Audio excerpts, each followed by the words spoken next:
Hello, everybody.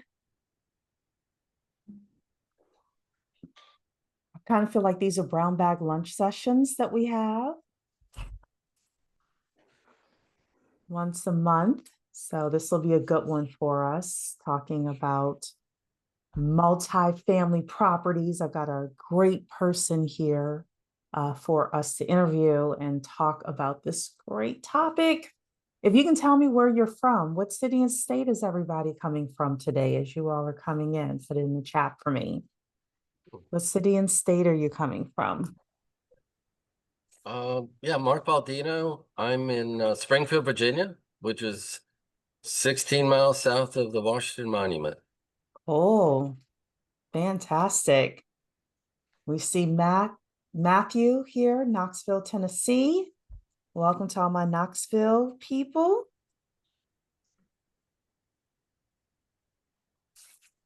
Where else is everyone coming from? I'm personally in Northern Maryland myself. I'm down in Southwest Virginia. Southwest Virginia. Roanoke or Virginia Tech area, or Yeah, Blacksburg. that's where I went to school, Virginia Tech. So Same here. you guys are making me look better and better every year. I don't know if they would allow me to enroll today, but Yeah. Yeah, all the students are rolling back in, so it's kind of that was fun. Yeah. Yeah, it's that time of year. yeah, it's fun for them. Yes. Well, let's just jump right in, Ria. Oh, you're already recording. Perfect. Hello, everybody, and welcome to our monthly session, all about getting the money that you need for your deals. I always bring a special person to join us, and today's conversation is all about buying multifamily properties. So I'm Cheree, the money lady. That's what everybody calls me. I have a great guest here today, Cody Journell, who is from the Blacksburg, Virginia area, and he has bought, and I don't know if sold, but definitely bought a lot of multifamily properties. So the conversation today is how he has done it, some of the things that he will give us advice about. And then I'm going to talk a little bit about the financing. At any point, if you want to put a question into the chat, let us, just put it in there and I will make sure to get Cody to answer. And then the last 20 minutes of our conversation, you'll be able to take yourself off mute as well and ask your questions to Cody directly. So welcome, Cody. Thank you. Yeah, it's good to be here. Absolutely. So why don't you start off telling everybody a little bit about yourself? Were you Sure. part of a family that always did real estate? Like, how did you get into real estate? Yeah, so my family dabbled in real estate. It's kind of funny. It always seemed like they had the worst luck when it came to rentals growing up. But dad was a contractor. My mom was a CPA. So, she was kind of the money lady on our side of the family. And dad, had us swinging hammers at a very young age. So I got the full experience of what it looked like to actually work in the properties and things along those lines, which has helped me out. But from there, didn't really spark any interest in real estate specifically going into college. Like I was saying, I was a Hokie grad, played for Coach Beamer there, so had some football experience. And after school, moved up to DC for a little while. Was continuing my training, moved to Germany for a couple years and played some semi-pro ball in Germany. And when I came back, the hung up the cleats, so to speak, was kind of got tired of chasing the dream and living broke.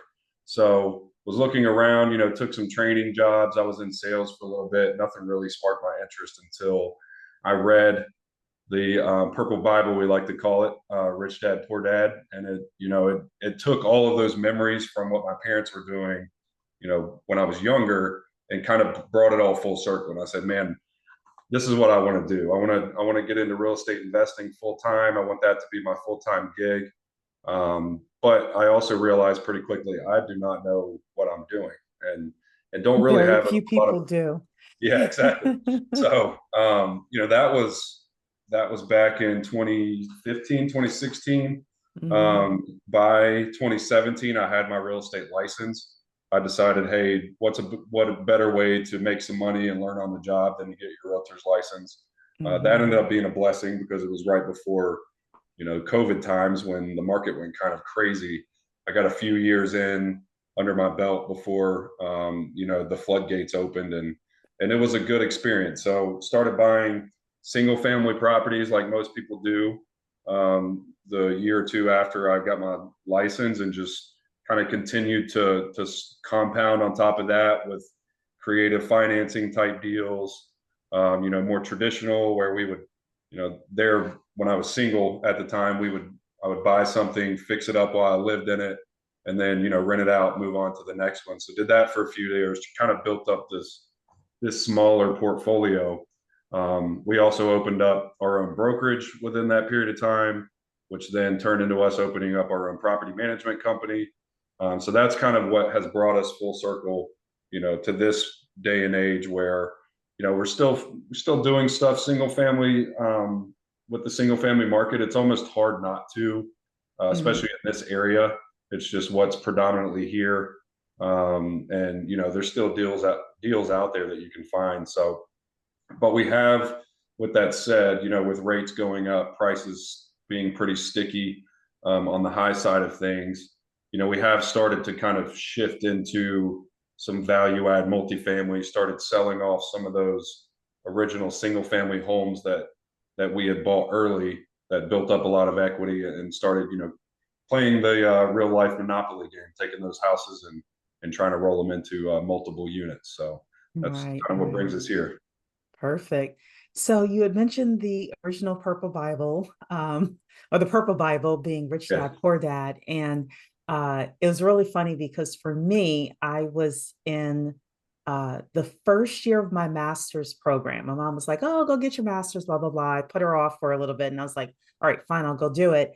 And I got that Purple book in between the first and second year of my master's program. And I was like, darn it. Because if I had discovered it like prior to starting the master's program, I would have never went. I was like, when I read it, I'm like, oh yeah, I get it now. It's a dangerous book to read in school. Yeah. Yeah. So it's so many people, that we meet were changed by Rich Dad, Poor Dad. And of course, the cash flow quadrant, like, took that and put it, next level. So definitely appreciate that. So when we talk about multifamily properties, we're talking about anywhere from 2 units up in the lending point of view.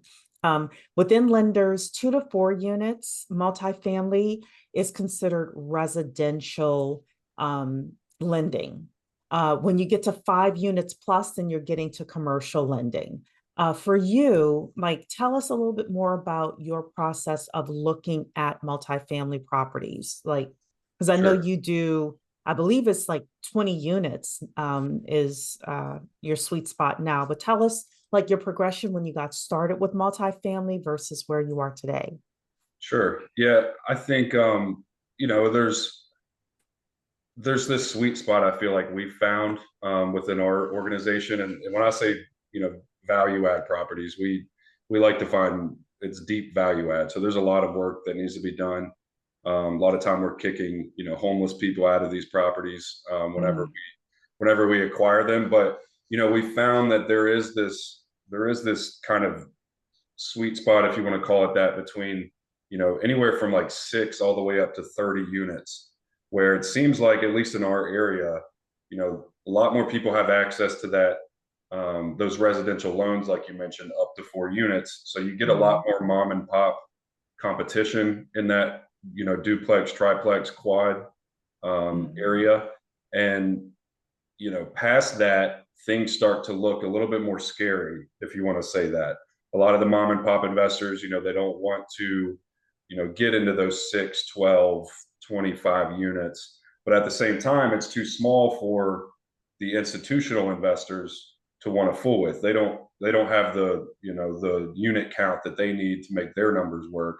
So we found this really cool space where, we can find dilapidated properties, or just even mismanaged properties. They don't always have to be in really bad condition, but maybe they've been managing themselves and they just are in over their head, or they don't have enough capital to keep up with it. And that's where we've kind of spun into the multifamily space. Is, hey, the first one we did was a 6-unit in Radford. It was probably I think it's a few blocks off of campus at Radford University, but it was a 6-unit building, completely vacant, down to the studs basically. And we came in and acquired it. We used our contractors to come in and renovate the whole property. The property management company came in and leased the property out, and then after that we were able to get a cash out refi based on the new value, which I think was somewhere around 1.2 1.3 million, and our loan on that is at 650 right now. So that's the type of value. That's sweet. Yeah, I mean, I think that was the light bulb moment for me. You'd always hear it's treated like a business. If you can make the business more efficient and more profitable, then your equity multiple goes up, and how cap rates work and things like that. But when I saw those numbers on paper, it was like, man, this is kind of the best of both worlds. Basically a burr, but multifamily. Yeah. So let us dive a little bit deeper into that. What areas do you purchase in? We have a lot of people here from different places across the country. What types of areas should they consider looking at if they're looking at multifamily properties? Sure. Yeah, I think, I've always been really comfortable with being in my backyard. It helps that I'm in somewhat of a rural area, but we've got 2 major universities here in our backyard. And so not only, we haven't necessarily got into the student housing game, and that's its own beast. Not that there's anything wrong with it, but there's some complexities there. But, bringing people into the area, it brings research companies into the area, it brings, families into the area that work at the university. So we've always had a pretty strong rental demand in this part of the state. So, I always urge people, look in your backyard first. Some people that live in like DC or California and things along those lines, it might not be plausible, but you'd be surprised when you increase that radius even to like an hour, 2-hour radius, what you can find out there.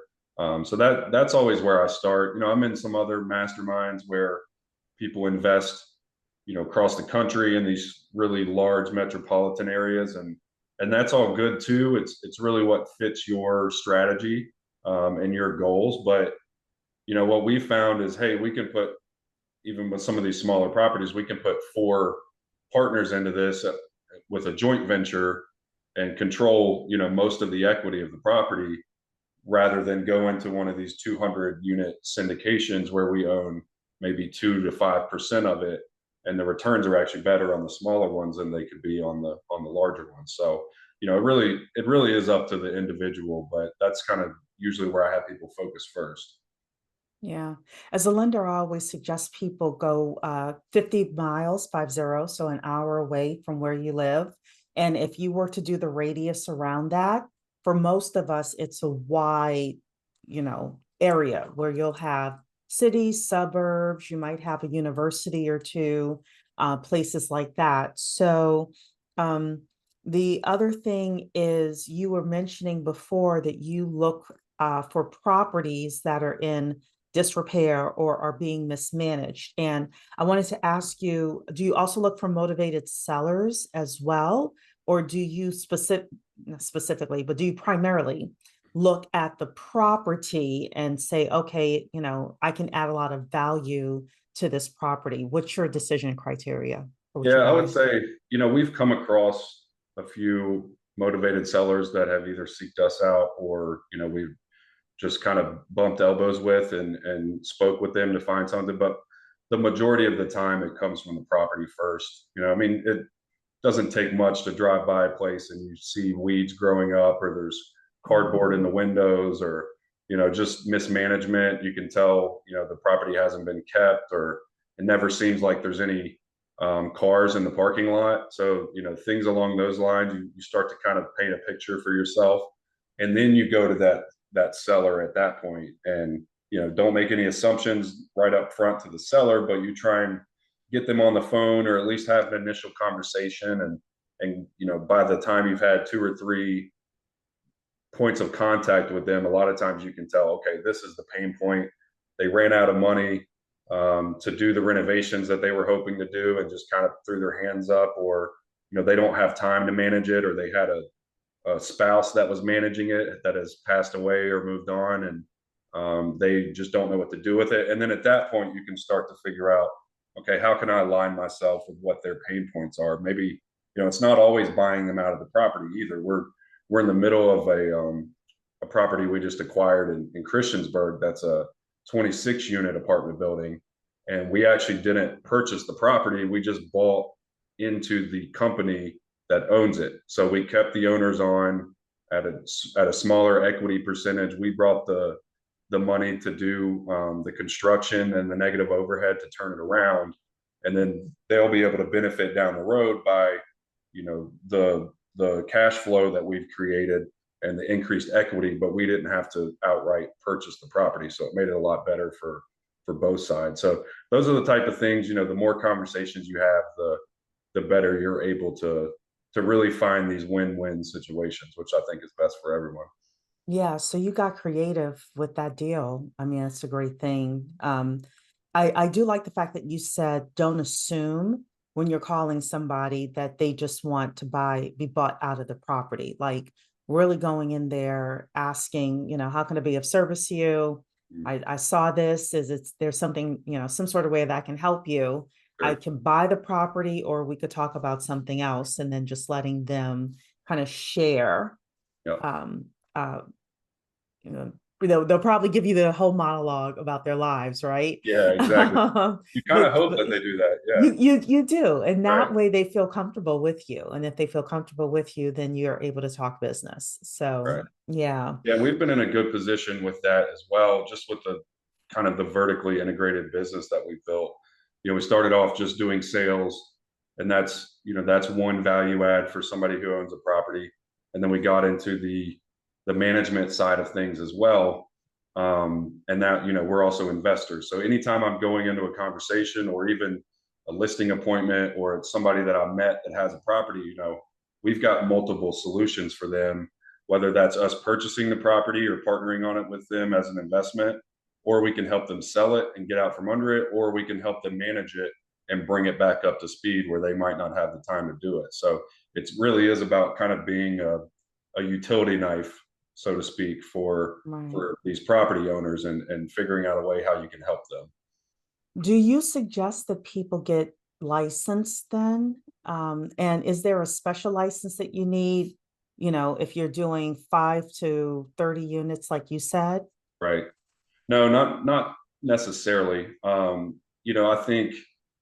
think the licensing, it really depends on what your goals are. Like we were saying, if you want to be able to add that income source, it might not be a bad idea.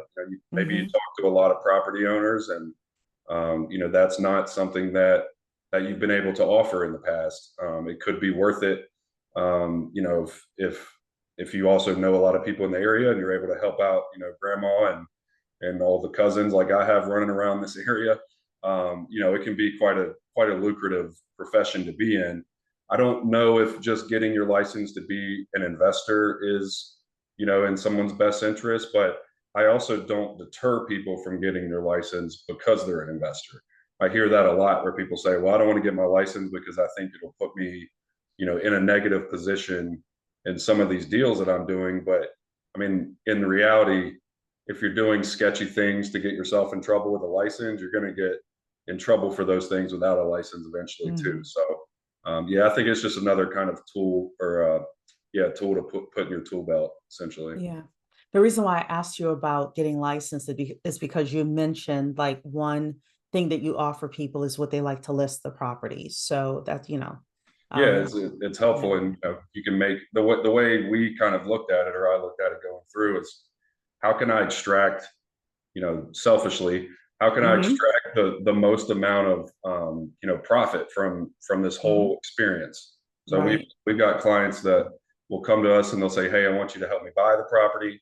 You know, we use our contractors to fix them up, and then we use our management company to lease them out. So, you know, there's definitely that kind of life cycle value of the customer. But when it comes to specific licensing for, you know, anything in multifamily versus single family, there's not really any difference, at least in our state, that you have to go through with that. Yeah, you probably want to check within your own state for that. Yeah. I don't know personally, but it would be helpful. I do know that there are some people, for example, you'll have a husband and wife team where the husband goes out, he's the one that, you know, sexist, I know, but he's the one who's doing the deals, right? But then the wife gets licensed just in case, you know, that person does want to list the property, then, you know, it's still money that can go into the household. Or I've seen, you know, parents and kids do the same thing where we're all a unit here. We're all kind of rowing the boat together with regard to building the portfolio, but maybe just one person gets a license. And sometimes that also gives you access to MLS and, you know, things like that. And on, you know, one last point on that is, even if you're not, you know, buying or selling for other folks, the amount of money you can save if you're doing enough deals, you know, can be pretty drastic at the end of the year, especially if you're into fix and flips, or, you know, the money that you can make if you're buying properties off the MLS and you're negotiating their commission into those. So, you know, again, it's just another tool that you can use to try and extract some value there. Right, right. So you can use your commission as part of your down payment or closing costs. Yeah, that's a good idea. So talk to us a little bit more about creative financing for purchasing multifamily.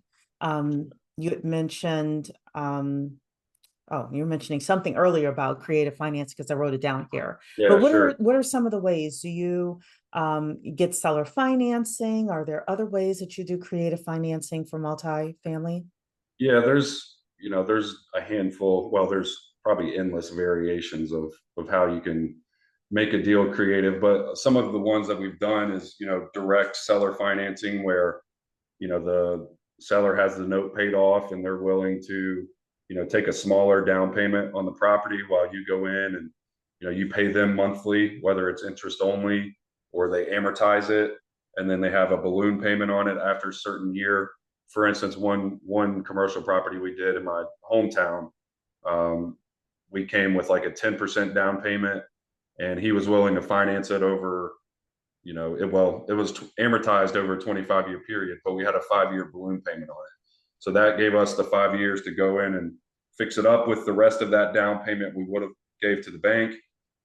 We took the remaining funds, fixed the property up, got it leased out, you know, held it for, let it season for 3 or 4 more years. And now we can either, you know, we can either sell it at the end of that 5-year period, or we can do a cash out refinance, similar to what we've done on some of the other ones. Some of the other ways, like this past one, you know, is a little bit nuanced, just because I guess when they purchased this property, and I'm actually sitting in it now, that we moved our office into that 26 unit complex. Interesting. Okay. Yeah, so it's been cool being on the ground floor, you know, as we kind of turn this place around. So, but with this one, they actually had it in an S corp, and first time I'd ever dealt with a property being in an S corp. I definitely don't suggest that. I'm no CPA, but you can ask your accountants why that's a problem. But when we started digging, they actually bought this place before LLCs existed. And so I thought that was interesting, but it made some complexities into, you know, just purchasing it outright, things along those lines.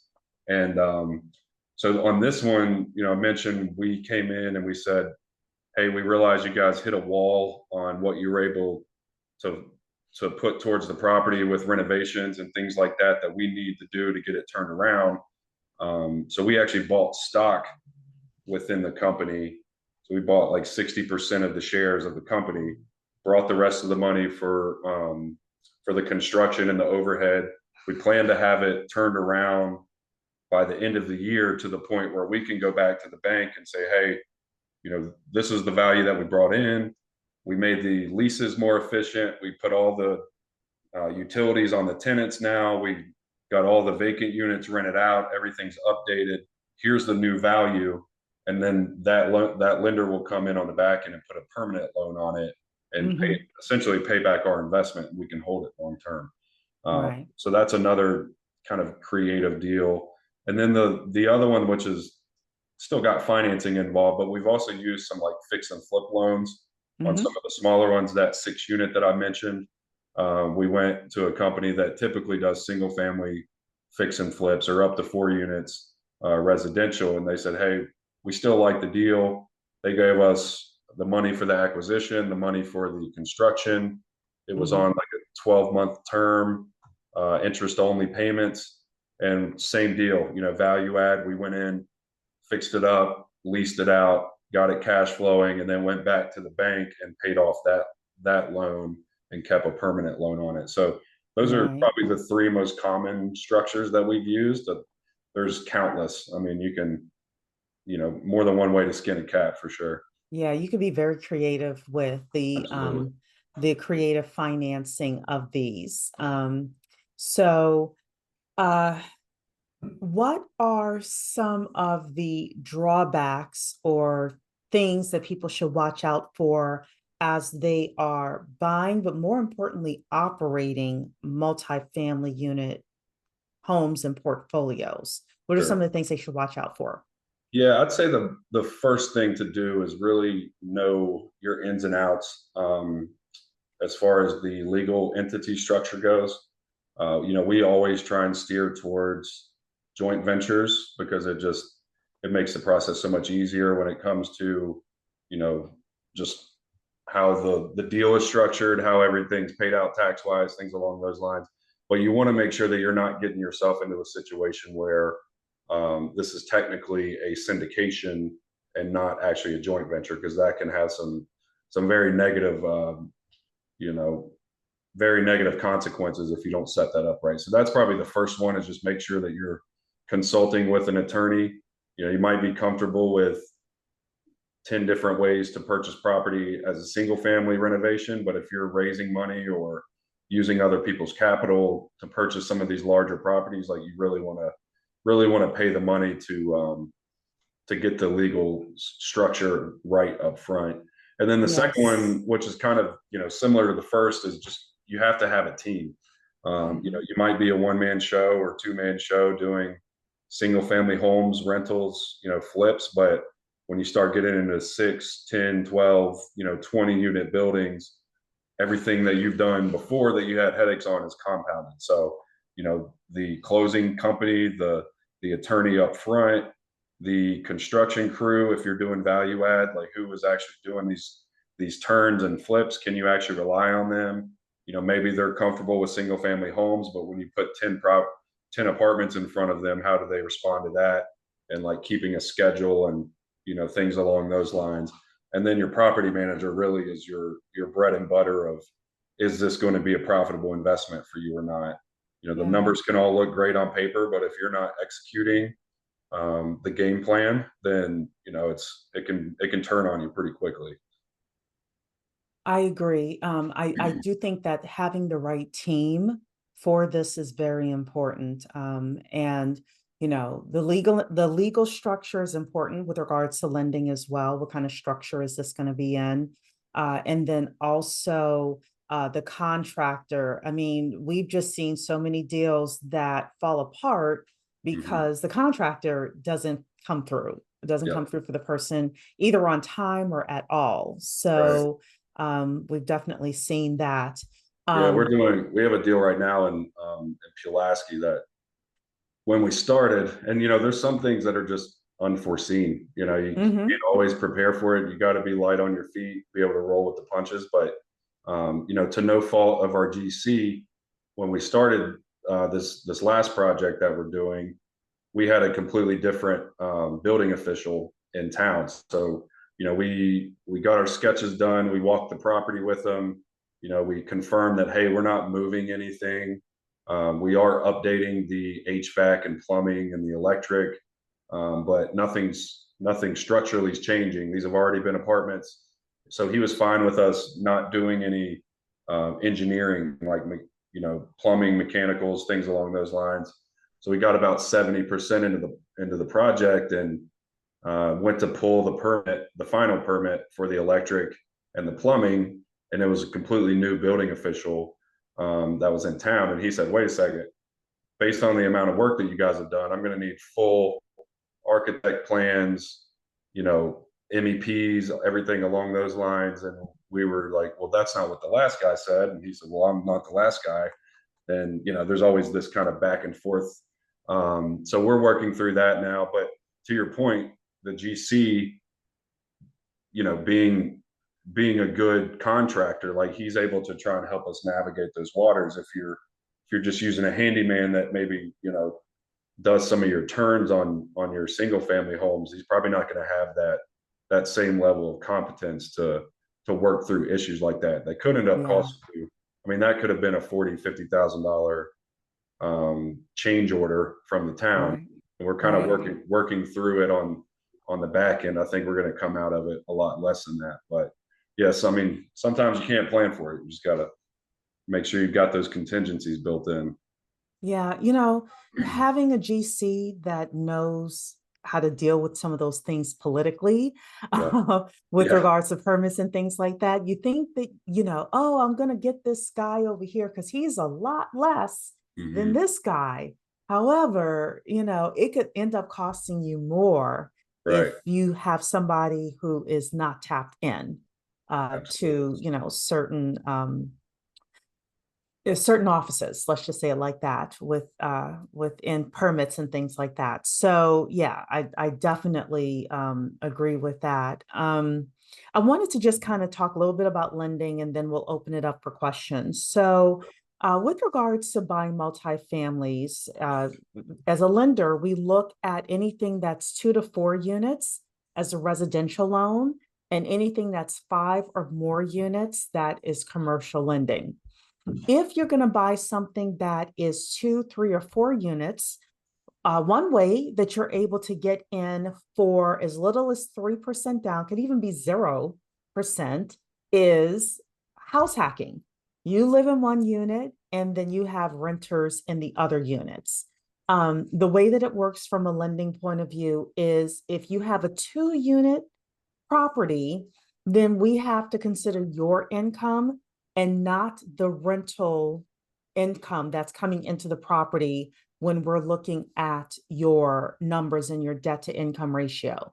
But if you're buying a 3 or 4 unit, then we can look at the rental income from those other units added to your income in order to be able to get you approved for that property. So it's like a very surface level explanation, but one of the ways, if you're a first-time investor, one of the ways that people get started is through house hacking. And this is a great way for you to be able to do that. If you want to buy it as an investment property, then you're able to do that as well. You could either buy one that doesn't require any rehab, or rehab that, or there's rehab budget, but you can take care of it through cash savings, things like that, right? So you're able to do that as what they call DSCR loans. I just call them rental loans. And it just means that as long as the rental income can pay for the mortgage, then, and you have like a 660 credit score or higher, you're pretty much approved. So, that's a way for you to get the funding. Yes, there is a difference between if you're buying a 2 to 4 unit or if you're buying 5 units plus, but we're able to help in both of those scenarios. The final thing is fix and flip. So, or if you're going to do the burst strategy, we have a lender that we have access to. If you're buying up to 20 units, we can get you that loan where you can buy the property and get the renovation budget. And then you would be able to then refinance it after you have done your construction and renovation improvements for the property. So you're definitely able to come to us as well for that. And one of the great things about us is we don't just tell you like, okay, this is what you need in order to get the fix and flip money. We also tell you, or, the buy and renovate money, but we also tell you like, hey, on the back end, you need to have a certain amount of rental income coming in order for you not to have to bring more money to the closing table when you refinance. And especially with these interest rates, the way that they were, they're starting to come down, but the way that they were, I was getting a lot of phone calls from people who were getting fix and flip loans or buy and renovate loans. And then when they got to the refinance piece, they couldn't find anybody that could refinance it without them bringing money to the closing table. So if you're sensitive to that, then you definitely want to make sure you're working with a lender that's going to do that entire calculation for you, because that's going to be important. That's a huge value add for anybody that's in that market, because we've dealt with it before too. We think, okay, going into this, here's our numbers. The market landscape changes, or maybe the lender changes. We've had lenders that offered us something up front, and then when we get to it, they said, well, it's changed since then. But also not having that like double closing on the back end of it is a huge piece there. If you can have peace of mind going into it, and what's going to happen on the permanent side, it helps you sleep a lot better at night. So yeah, that's a great program. I will mention as well, I'm glad you mentioned that. I have two more things to mention. Going back to if you're going to live in the property, 1 to 4 units, there is the home style renovation loan, which is a conventional loan, and you are able to buy a multifamily that's a fixer upper. You can buy the property and you could have money to renovate it, and you only close one time. So there's no double closings. So that's a conventional loan product, home style renovation loan. You could take a look at it, but you may find a property that you're like, hey, if I buy this property and I put in another 100K, because it's a 4 unit, I put in another 100K, I could have the rents be X amount of dollars, and you only have to live there for a year. So you can, live there, you can renovate the property, and then you can move someplace else, and you all of a sudden have a 4 unit that's newly, renovated, that you're able to then rent out, and that could be a part of your portfolio as you move to your next property. The final thing, we didn't mention this, but mixed use. I'm starting to get people coming to me as well who want to buy mixed use properties. So let's say you have downstairs, there's a salon or a restaurant or something like that. And then upstairs, you might have 2 to 4 units where you can live. You can also get financing on that as well. So, as you're looking around for properties to either live in, whether you want to get low down payment options or it's just a regular investment property, these are different things that you're able to put into your portfolio, or you're able to get multiple checks from the same property. So that's what I had on my notes for today, just to kind of get our juices going with regards to thoughts about that. So with that, Cody, do you have anything else you want everyone to know before we open up the mics and let people ask you questions? No, I think I'm ready for them. All right. Questions. What questions do people have for Cody? I have several. Cody, do you have your own property management company that takes care of the properties? And do you build in like a 4% additional, rent load for that? So you're making 4% from the properties automatically. Right. Yeah, it was almost out of necessity. It wasn't the original plan, but like I said, we started the brokerage originally, just kind of got away from Remax and started our own thing. And then over the years, my portfolio started to accumulate. My wife decided she fired herself essentially, from being the manager, because that's how it started. And we kind of looked at it and we said, well, I'm somewhat of a control freak, but so I wanted to be able to control that process. So we looked at it. I had other agents in our brokerage, and they said they had clients as well that were always asking recommendations for a good property manager. And I thought, what better person to start a property management company than an investor themselves? So we kind of just started building that out. When it comes to the actual property, we actually don't give ourselves too much of a discount. We usually are like between 6 to 8% on the property management side, just because they're smaller multifamily. I mean, when you start getting up into 50, 100 units, that percentage continues to go down. And even in our own, we'll start at 8% if we're turning a property around. But then once it's stabilized, sometimes we'll drop that down to 7 or 6 or something like that, because it's less management intensive. But the reason for that is the bank is going to run their numbers on the back end. They're going to run those numbers based on a certain property management percentage anyway. So if they're going to do that, we might as well give ourselves the kind of the standard treatment there. And then a lot of times we have partners, so they understand, hey, this is a business. I've got employees to pay. I've got overhead as well. So that's kind of how we've structured it moving forward. Mhm. Yep. Good. I'll let somebody else go if they have a question. Otherwise, I have about 4 more. Yeah, I have a quick question. Sure.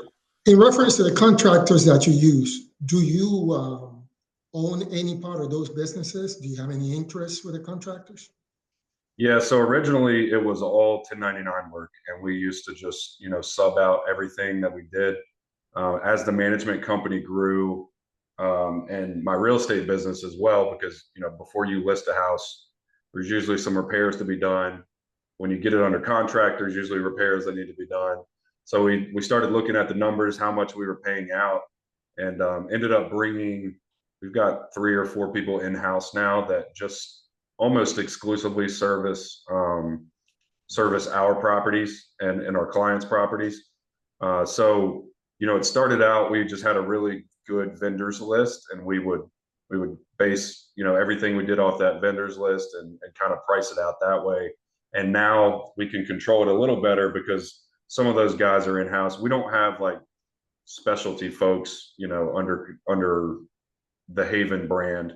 If it's an HVAC person, we usually call them, or if it's electric, we're calling an electrician that's licensed, things like that. But for like the handyman work, drywall, putting floors in, turning a property, changing out windows, even putting roofs on, stuff like that, those guys are mostly in-house people that we use now. So that does allow us to have a small markup on the construction, like managing the construction side of things now too.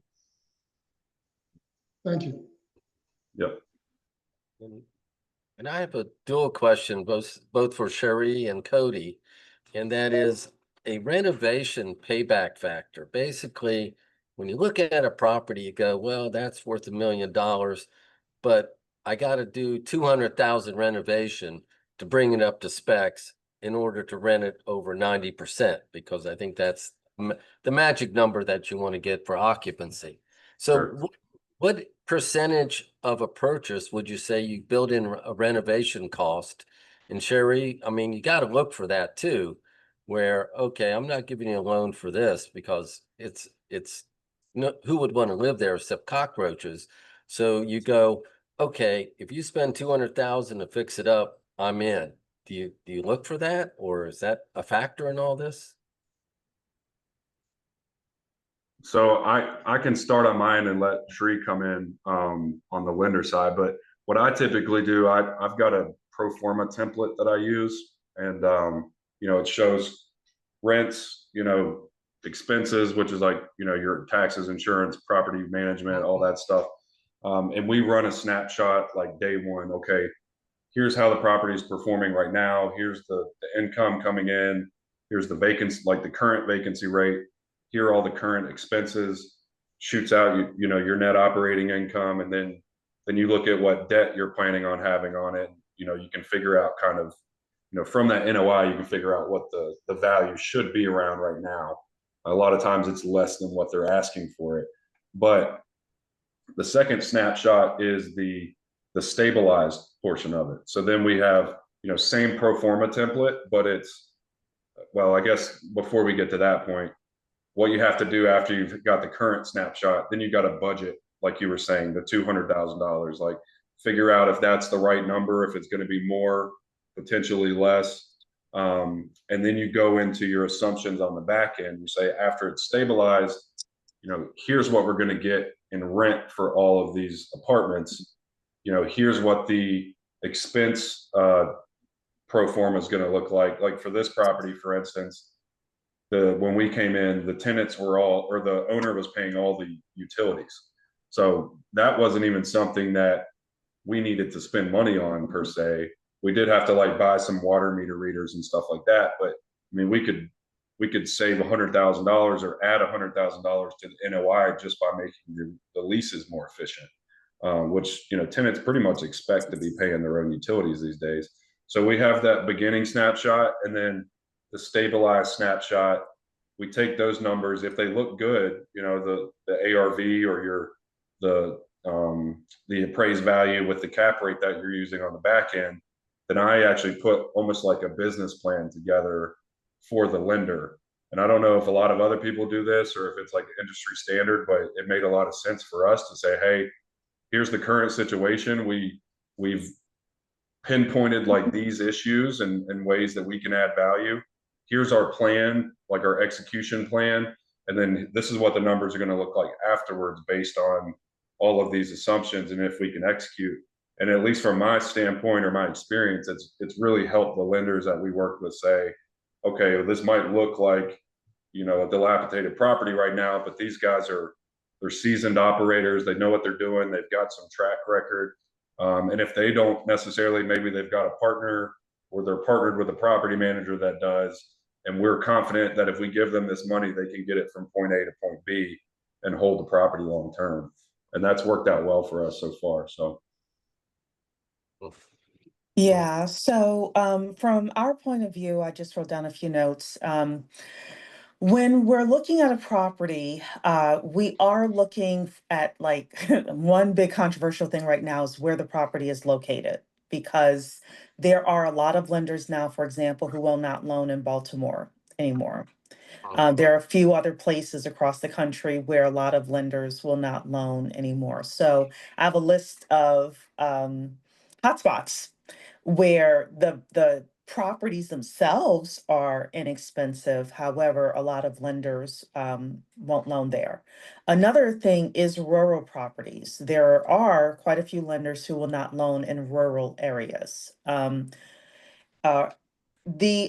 so when the lender is looking at the property, they are going to look at how are they going to get their money back? They are going to look at, if they're going to do a 12-month loan for you to buy the property and renovate it, they're going to look at what the construction budget is, and is that budget realistic for what you're trying to do. They are going to look at that. They are also going to look at reserves as well. Do you have enough reserves where if something else happens, you can still carry this loan and get it to, and get it refinanced, right? Finish up your renovations and get it refinanced. So they are going to look at that. I suggest, depending on your skills of negotiation, that you try to have your purchase price and your renovation budget be less than 70% of the after renovation value. If you get it to 70% of the after renovation value, you'll have more lenders that are willing to loan you money on that property. And when you get more lenders willing to loan you money on that property, you'll get better terms. So that's just something to think about there. And yeah, I mean, the lenders are going to also look at, hey, is this something that we think, is going to remain vacant, or is it going to be full? Like you said, 90% full, 80% full. Like, what do we think the vacancies are going to be with regards to this property? Usually you don't have to do a business plan for, something that's 4 units or less, but the 5 units or more, I mean, what Cody is explaining is like a 1 to 2 pager, right? I do think that that is something that you would want to do. And sometimes the lenders will ask for like a business narrative. Sometimes they don't. It depends on the underwriter and the lender. But it is good to have those things with regard to saying, this is who my team is, and this is how we are going to be successful with this property. Um, so yeah, I think that those things are important. Also helpful to have when you actually do get into the project. So once you get the money, I've take that business plan, I'll sit down with our GC or, our electrician and our plumber, and I'm saying, hey, this is also your game plan. Here's the timeline and the budgets and the numbers we need to hit. Like, let's all get on the same page and make sure that we work as a team to move forward. So, Yeah. it's like having a playbook going into a football game. You don't always go off of it, but that's your basis. The plan Things changes, change. right? Yeah, that's right. Do Yeah. you do any secret shopping in the area that is checked with other apartments and see what they're getting for a rent and see their quality? Do you walk in like, hey, what's the deal? I want to move in here and get a tour Yeah, of their spots and just so you know the surrounding area rental rates. right. So our managers actually will, and I'll be honest, I didn't know that this was like a common practice until I started hiring like actual property managers for our team. But they actually will call around and talk to other apartment complex managers and people that have different types of housing and kind of get that. Hey, what's your vacancy rate looking like right now? What's your average rent for a 2-bed, 1-bath? So there's a lot of kind of sharing that goes on within the community that you wouldn't necessarily be privy to just looking on Zillow or something along those lines. There's a lot of other data, and then there's some sites like getting on Crexy and some of the paid subscription services where you can pull data on markets and stuff like that. But there is, I mean, if you've got enough population, enough rentals in your area, you can get pretty good at looking at, okay, here's what's out there. But you got to be a little careful about, okay, well, this is what's on the market for rentals right now, because you don't know if that place has been sitting there for 3 months. It could be that you're running your numbers based on all the available rental units, but those are the ones that aren't actually rented. So you kind of have to do a little bit more digging past the surface level of what you see on some of those sites. Okay, A lot of homework involved. yeah, it's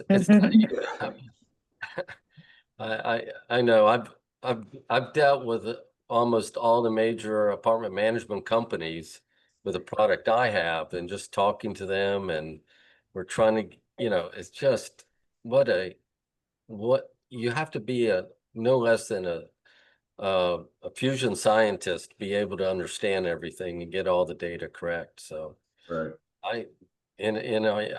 I'm saying it would be nice to have some of these properties, like Bizzuto and Greystar and all that. I mean, they do tremendous. And I've talked to Omnia Partners. They have about 6 million units they supply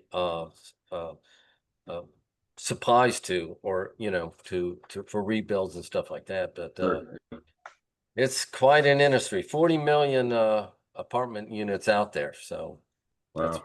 right now. So I didn't know that. yeah. Yeah, that's a lot. And we still have housing shortages too. So, some people are even building ground up. I didn't even mention that. But yeah, people are starting, and I'm starting to suggest to people, if they can do it, do some ground up bills. In fact, if anybody wants to buy a ground up 4 unit, there's a builder out in Raleigh, North Carolina, that's building 3 or 4 of them near a military base. So if that interests you, let me know. I think the price is like $750 for them. Hmm. Think so. So let me know, but I can introduce you to the 750,000 agent. for 4 units. I think so. That's a great price. Yeah. So they haven't been built yet. So like you're getting in on literally the ground floor, but he has the permits, is my understanding. So he wants to pre-sell them before he builds them. So Smart So if too. if you want more information, just, most people know how to reach out to me by email or call or text me, and I'll connect you with the person who can give you all the information. And he's also offering, I think, some lender credits as well. So, or seller credits, I should say. So, yeah. Yeah, see, you come here, you get a deal, right? Like that. Yes. So, any other questions that people have? What type of interest do you give, Cheree, or what is the going rate on interest? I mean, 8% is for resident, single family home if you move in, I guess, what you can get right now. But is there a Mm-mm. No, actually, they're in the sixes right now. If you have good credit, the high sixes for living in the properties. But actually, I quoted and got a guy locked for 6.99 a couple of days ago. He's buying a 2-unit in Pennsylvania. Um, so it's one of those things where it's anywhere from high sixes to mid sevens. Yeah. The only time I charge more than that, and I don't charge it, it's the lenders, is for some of the short-term rentals in rural areas. Um, if you're buying a short-term rental in rural area, that's when it goes to the higher sevens, low eights. Hmm. Okay. Or if you don't have good credit, sometimes it can be a little bit Yes. pricier. Mm-hmm. Yeah. Well, So what's good credit? What's the number? What's the number? Yeah, good credit. When you say good credit, Oh, when I say good credit, anything below 700, even like a 680, sometimes it's a higher interest rate. don't you know about good credit is when you have such good credit, they say you don't need a loan.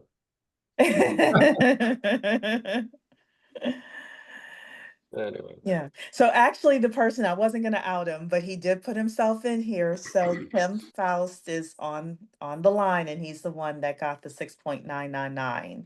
So if anybody wants to talk with him, he's getting a really good deal in Pennsylvania, buying a 2-unit. So congrats to him. You're gonna be Congrats. closing that. Good for you, Tim. And that is a good rate nowadays, really. Thank Yeah, you. no, that is a very good rate, especially for an investment property. So, Actually, it all worked out too because we tried to pull a couple weeks ago and Experian couldn't get unfrozen, and then the rates dropped, and I got Experian unfrozen, so it saved me like an extra 0.4 with the drop, and then another quarter. yeah, it did. We pulled it at the right time, and you got locked at the right time, Tim. So yes, Yeah. yes.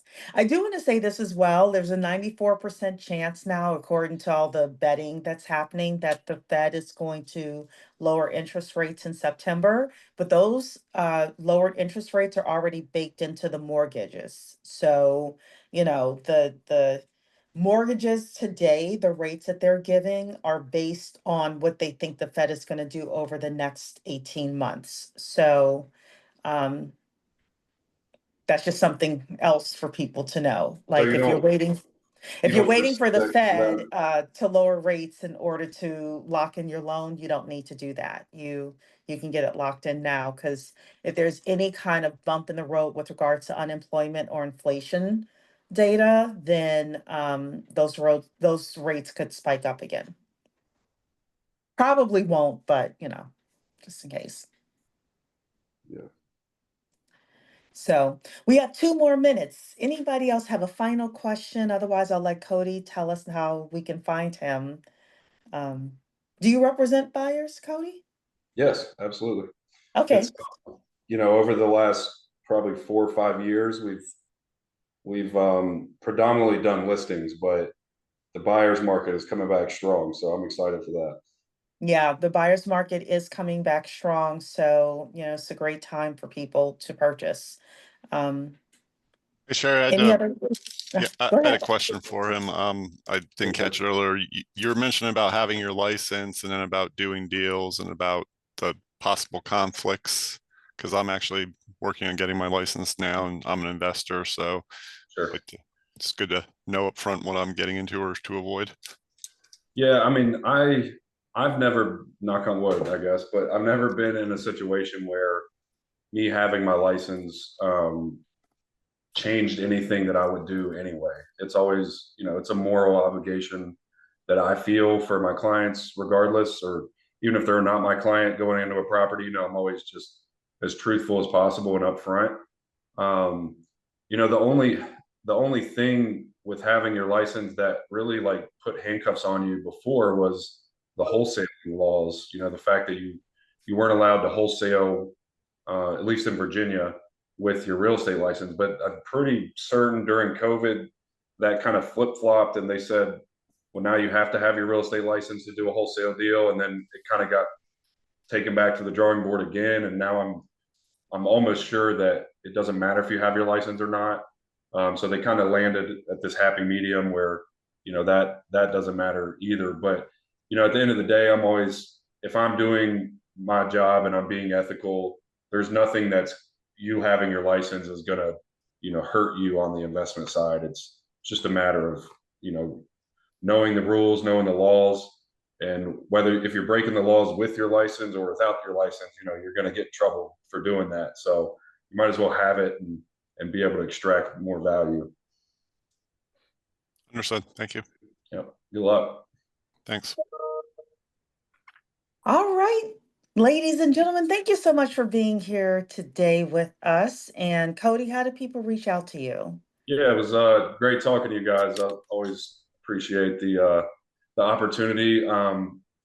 Any social, well, not any, I'm not on TikTok, but you can find me on Facebook, Instagram, LinkedIn. It's just my name at Cody Journell. If you're on the school platform, SKOOL, we've got a real estate investor community within that. I saw Ford here; he's in there. What's up, man? And we've really started to build this community where we're actually posting deals in there, like off-market investment deals, and just we'll do trainings online every once in a while and just post some good content. So that's the Haven Investor Network. It's kind of a spin-off brand from our management and sales company, but it's a free group. You're more than welcome to join. Just get in there, like talk shop. We love to meet and do deals. So yeah, reach out to me anytime. More than happy to jump on the phone with anybody or talk through anything that they need. Oh, fantastic. And for me, you could call or text 571-583-4600. So, all right, everybody, thank you so much. And we'll see you next month for another session. Take care. Thanks, Cheree. Bye-bye. Thank you.